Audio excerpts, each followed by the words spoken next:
दोस्तों आज मैं आपसे बात करने वाला हूँ एक ऐसी मेडिसिन के बारे में जिसके बारे में आयुर्वेद में कहा जाता है कि ये हमारे लिए एक अमृत है। और उसको अमृत कहने का जो कारण है वो ये है कि हजारों सालों से इसका उपयोग हमारे शरीर को स्वस्थ बनाए रखने में किया जा रहा है। तरह तरह की बीमारियों से लड़ने में ये हमारी मदद करती है। बहुत सारी बीमारियों के लिए ये एक ऐसी मेडिसिन है जो अकेले ही उन बीमारियों को ठीक करने की क्षमता रखती है। और इसी के कारण जो पुराने लोग होते थे वो अपने शरीर को पूरी तरह स्वस्थ रख पाते थे। और ये जो मेडिसिन होती है ये शरीर के हर ऑर्गन से संबंधित, हर फंक्शन से संबंधित बीमारी को ठीक करने की इसके अंदर पावर होती है।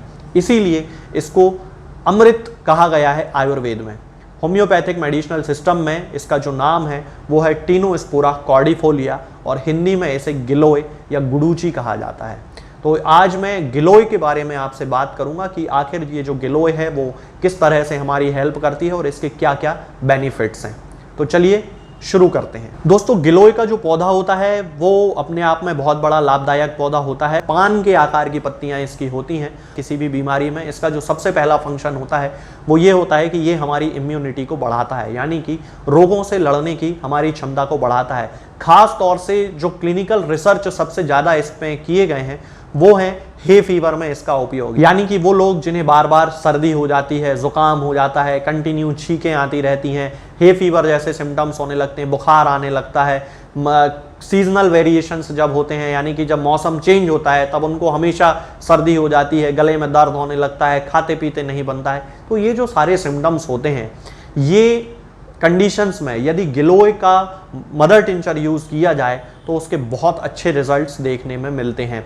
ये बहुत अच्छी मेडिसिन है जो ना केवल उस समय एक्यूट कंडीशन में उसकी पेशेंट की हेल्प करती है उस बीमारी को खत्म करने में, बल्कि आगे आने वाले समय के लिए भी ये रोग प्रतिरोधक क्षमता को बढ़ा देती है, जिसके कारण ये जो बार बार हे फीवर होने की यानी कि ये जो बार बार सर्दी जुकाम होने की शिकायत होती है ये खत्म हो जाती है। इसका जो दूसरा उपयोग जो देखा जाता है दोस्तों वो डायबिटीज़ के पेशेंट्स में देखा जाता है। गिलोय के अंदर एक जो इसका खास इफेक्ट है वो ये है कि इसमें हाइपोग्लाइसेमिक इफेक्ट पाए जाते हैं, यानी कि ये आपके ब्लड शुगर के लेवल को कम कर देती है, जिससे कि जिन लोगों को टाइप 2 डायबिटीज़ की प्रॉब्लम होती है उन लोगों को अपने शुगर लेवल को कंट्रोल करने में बहुत ही ज़्यादा हेल्प मिलती है। इसके साथ साथ ही जिन लोगों को लिपिड बढ़ने की प्रॉब्लम होती है, ऐसे बहुत सारे लोग आपने देखे होंगे जिन लोगों को कि उनका जो जब वो लिपिड प्रोफाइल कराते हैं तो कभी उनका ट्राइग्लिसराइड ज़्यादा निकलता है, कभी कोलेस्ट्रॉल ज़्यादा निकलता है, HDL, LDL, VLDL इनमें से कुछ ना कुछ ज़्यादा निकलता ही है। तो गिलोय एक ऐसी चीज़ होती है जो आपके लिपिड के लेवल को शुगर के लेवल के जैसा ही कम करने की शक्ति रखती है और ये उसको कम करती है। तो जिन लोगों को इस तरह की प्रॉब्लम है वो लोग भी गिलोय का उपयोग कर सकते हैं।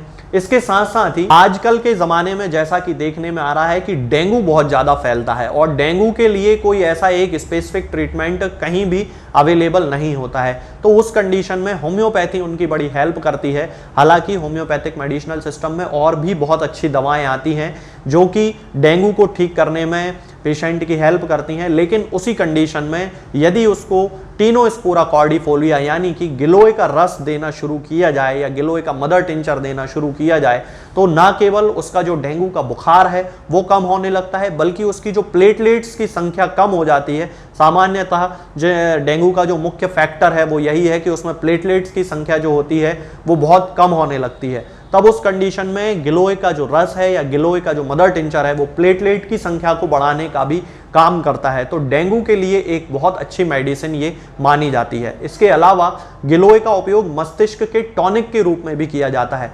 जिन लोगों में बहुत जल्दी थकान आ जाती है, जिन लोगों का बहुत लंबा ऐसा वर्किंग शेड्यूल होता है कि उनको घंटों बैठ के एक ही जगह काम करना पड़ता है, दिमाग बहुत लगाना पड़ता है, वकील होते हैं, CA होते हैं, डॉक्टर्स होते हैं, बड़ी बड़ी जो कंपनियां चला रहे हैं वो लोग होते हैं जिनको बहुत ज़्यादा दिमाग मेंटल प्रेशर जिनके ऊपर बहुत होता है, थकान हो जाती है, उन लोगों में भी मस्तिष्क की थकान को कम करने का काम करती है और एक टॉनिक के रूप में गिलोय काम करती है। इसके अलावा दोस्तों गिलोय का जो उपयोग है वो गठिया में भी किया जाता है। जिन लोगों को आर्थराइटिस की, गठिया की या गाउट जिसे कहते हैं इस तरह की शिकायतें होती हैं, जोड़ों में दर्द होने लगता है जिनको उम्र बढ़ने के साथ साथ, उन लोगों के लिए भी गिलोय का जो मदर टिंचर है, टिनोस्पोरा कॉर्डिफोलिया का जो मदर टिंचर है, वो एक जनरल मेडिसिन के रूप में बहुत अच्छी हेल्प करता है। और इसके पीछे रीज़न है कि ये हमारे इम्यून सिस्टम को इंक्रीज करता है। इसके अंदर पाए जाने वाले जो एंटीऑक्सीडेंट्स होते हैं वो हमारे शरीर की रोग प्रतिरोधक क्षमता को बढ़ाते हैं और हमारे शरीर को स्वस्थ रखने में हमारी हेल्प करते हैं। इसके साथ साथ ही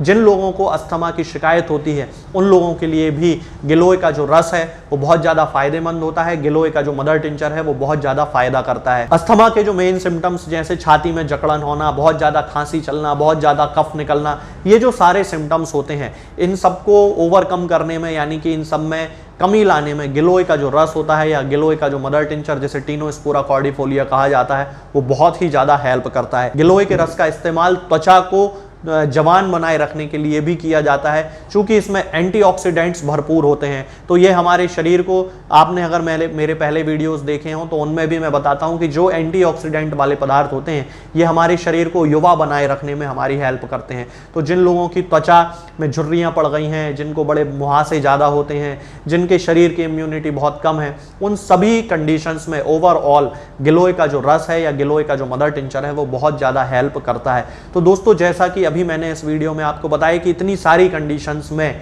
गिलोय के रस का, गिलोय के मदर टिंचर का इस्तेमाल किया जाता है, तो इस तरह की यूजेस के कारण ही गिलोय को पुराने समय से अमृत कहा जाता रहा है। एक रसायन के रूप में इसका इस्तेमाल किया जाता रहा है। यदि हम इसके डोज की बात करते हैं तो इसका जो डोज है दोस्तों वो है 15-15 बूंद दिन में 3 बार, आधे कप या 1 कप पानी में मिलाकर कुछ लंबे समय तक, यानी कंटिन्यू 1 महीने 2 महीने इसका इस्तेमाल करना चाहिए।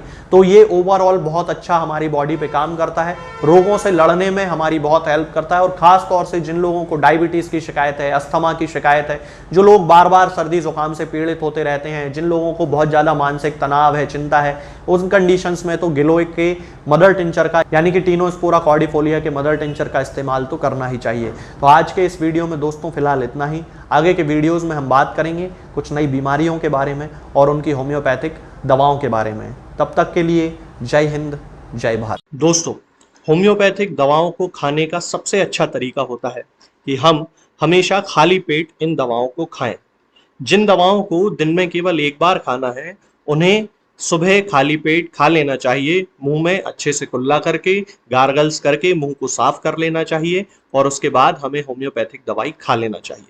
जिन दवाओं को दिन में 2 बार या 3 बार या 4 बार खाना होता है उन दवाओं को खाली पेट खाने का मतलब होता है कि हम उन दवाओं को खाने के लगभग आधे घंटे पहले या फिर 2 से ढाई घंटे बाद ही खाएं। और उस स्थिति में भी हमारे मुंह में किसी भी वस्तु का, किसी भी चीज का स्वाद नहीं होना चाहिए, ना ही हमारे मुंह में किसी भी चीज की गंध होना चाहिए, जिससे कि ये होम्योपैथिक दवाएं हमारे शरीर पर बहुत अच्छे तरीके से काम